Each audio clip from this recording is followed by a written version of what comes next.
All right, go ahead and hit one.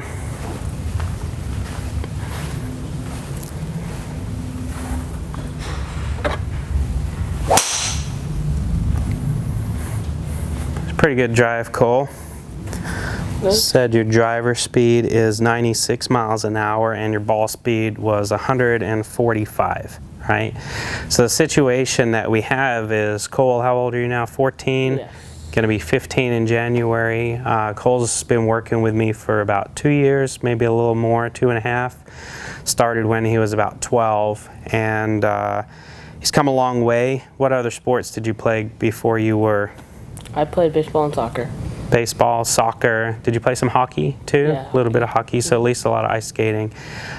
So Cole came to me, and we won't show these people your original swing that you started with, but what kind of scores were you shooting? I mean, you never really played before, right? No.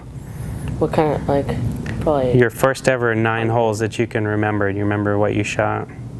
Probably like 65. 65, 70, yeah. right? So that's about 2 years ago, and we just looked last night at his handicap index trend, and he's actually trending to a plus 0.2. So he's basically a scratch golfer at this point, and that's only in 2 years, really. So he's in the middle of his high school season, and we're just kind of working on what do we do to take it to the next level. So the situation is we're going to try to see if we can increase Cole's strength, and we're going to also try to increase his speed. But what we're going to do today is just work on a very simple exercise. All we're going to do is take a golf shaft that doesn't have a club head on it, and what Cole's going to do is he's going to swing it left-handed and then right-handed, and you're going to you're just going to hear this thing whoosh through the air, right?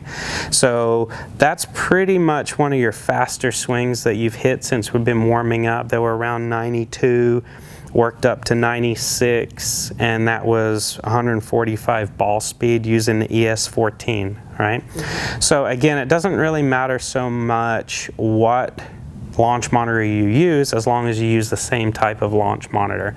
You can use a smaller one that maybe only costs a couple $100 and work your way all the way up to a TrackMan that I think is around $27,000. So as long as you have a baseline starting point and you use the same tool, you can work your way up. So what we're going to do is, all you're going to do is take this club in your left hand. You're going to stand right here where you were hitting. I want you to relax, because it's important to relax. It's like a boxer, right? If a boxer is boxing, a lot of times a commentator will say, well, look, their shoulders are going up. That means they're getting tight, their muscles are getting fatigued, and they slow down. So you're going to keep this left arm really relaxed. And what you're going to do is just pick it up over your shoulder, and then as you can move your legs just like you do in the downswing. Make sure this doesn't hit the ground.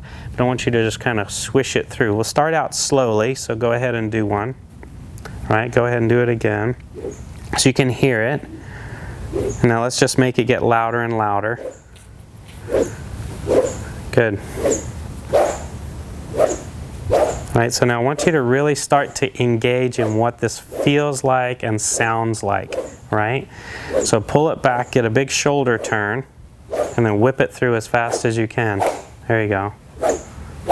Good. All right, now switch to your right hand. We'll do the same thing. Start out slow. Keep your body turning.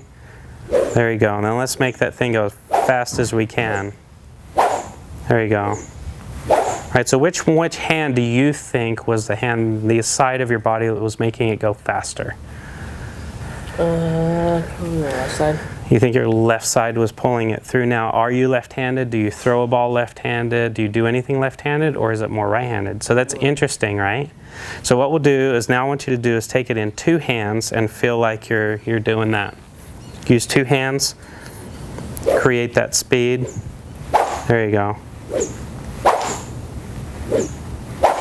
Nice, so we got a nice loud sound. Mm-hmm. Now, even just from a psychological standpoint, what I want you to do is use your driver and try to make that sound. Okay. Now what we're going to do is, you're not going to get a practice swing. You're just going to go straight from that to this. And in your mind, in your body, I want you to try to make this sound. What it sounded like? Just like that. So go ahead and tee one up there. And we don't really care about contact. We're not really concerned. necessarily about how you strike the ball. I just want to see if you can make that same sound with the driver.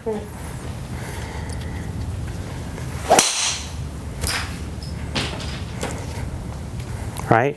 So we got 94 and 143.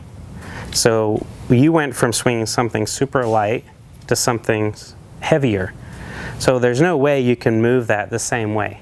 Yeah. Right? Yeah. So the other end of the experiment would be to take something very heavy and swing it really fast. So what I want you to do is just grab 2 clubs, like a 7-iron and an 8-iron. Right? So give me your driver. So now what we're going to do is we're going to have Kohl go the opposite. We're going to have Kohl swing 2 clubs together, and this is a very old school drill. Right now you can use one of our training aids, which is called the Golf Saber, but if you don't have a Saber or a weighted tool, you can use it this way. So what you do is you set the club faces together and then grip one grip right on top of the other, right? So just hold them kind of straight up on top. And then I want you to swing both clubs, starting slow again and building. Both hands, 2 hands, yeah. It's a lot heavier, right? So start slow and then see if you can increase your speed. There you go. How fast can you swing 2 clubs? Ugh. Not very fast. Not very fast, right? Yeah. All right, good. So now let's go straight to the driver, tee it up. It's going to feel lighter, and the same concept in mind. You're going to use the audio that you got from swinging the shaft, right? That sound. You're going to try to internalize that. You're going to use the strength that you built up by swinging 2 clubs. Now that's going to feel super light. So that's what I want you to try to do, is swing that as fast as you can now, using both of those concepts, the heaviness and the sound. So how did that feel?